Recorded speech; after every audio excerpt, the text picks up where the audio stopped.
الحمد لله الذي أنزل على عبده الكتاب ولم يجعل له عوجا قيما لينذر بأسا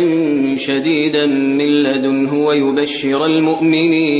ويبشر المؤمنين الذين يعملون الصالحات أن لهم أجرا حسنا ماكثين فيه أبدا وينذر الذين قالوا اتخذ الله ولدا ما لهم به من علم ولا لآبائهم